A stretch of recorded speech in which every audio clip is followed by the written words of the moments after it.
जोधपुर और सांचौर से 3 युवक गिरफ्तार हुए हैं। युवकों के आतंकी गतिविधियों में शामिल होने की आशंका है और जोधपुर से 2 और सांचौर से 1 शख्स गिरफ्तार हुआ है।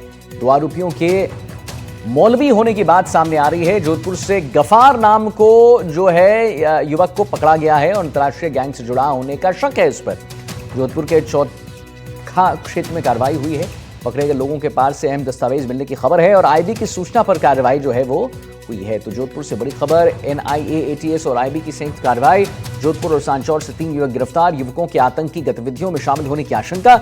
और जोधपुर से 2 और सांचौर से 1 शख्स गिरफ्तार हुआ है, ये बात सामने आ रही है। यहां पर 2 आरोपियों के मौलवी होने की भी बात सामने आई है। जोधपुर से गफार नाम के युवक को पकड़ा गया है। अंतर्राष्ट्रीय गैंग से जुड़ा होने का शक है और जोधपुर के चोखा क्षेत्र में कार्रवाई हुई। पकड़े गए लोगों के पास से अहम दस्तावेज मिलने की भी खबर है और आईबी की सूचना पर कार्रवाई हुई।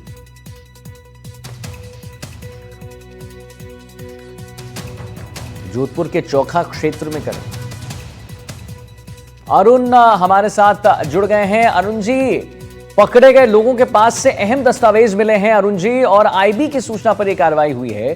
क्या कुछ जानकारी और क्या लेटेस्ट इस पर, क्या कुछ जब इनसे बातचीत हो रही है, पूछताछ हो रही है, क्या कुछ अहम चीज निकल के सामने आ रही है अरुण जी?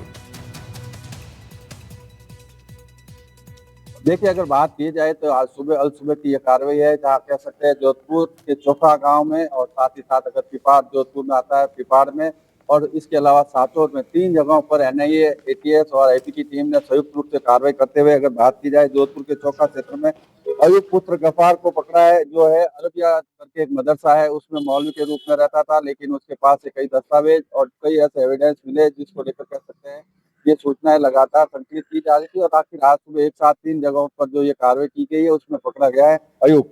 साथ ही साथ अगर बात की जाए तो जो है अब्दुल गफ्फार के साथ साथ बात की जाए उस्मान करके जो मदरसा है सांचौर में, उसको पकड़ा है। इसके अलावा जो कह सकते हैं पिपाड़ क्षेत्र से भी एक मौलवी को उठाया गया। तो निश्चित रूप से कह सकते हैं एनआईए, एटीएस की बड़ी कार्रवाई है, जिससे कारण से कह सकते हैं 3 लोगों को इन्होंने हिरासत में लिया। हम इस वक्त एसओजी के ऑफिस के बाहर ही खड़े हैं। अब से कुछ ही देर पहले एसओजी के अधिकारी आए थे, उन्होंने कहा था यहाँ से आप थोड़ा दूर हटिए, देश हित का मामला है। हम भी इस बात को समझते हैं, लेकिन जिस तरह से कार्रवाई की गई है निश्चित रूप से आप कह सकते हैं कि बड़ी कार्रवाई है।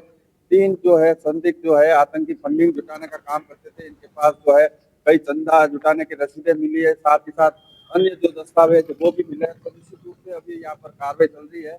एसओजी के ऑफिस में दोनों को लाया गया, तीसरा जो सांचौर वाला है उसको भी यहाँ लाने की जो है कार्रवाई चल रही है। निश्चित तौर से कह सकते हैं एटीएस और जो है एनआईए की ये बड़ी कार्रवाई है, जिसमें जो है 3 युवकों को, संदिग्ध युवकों को हिरासत में लिया है और उनसे पूछताछ कर रहे हैं। जी अरुण जी, तो जोधपुर से 2 और सांचौर से 1 शख्स गिरफ्तार है। बहुत बहुत धन्यवाद करेंगे अरुण जी।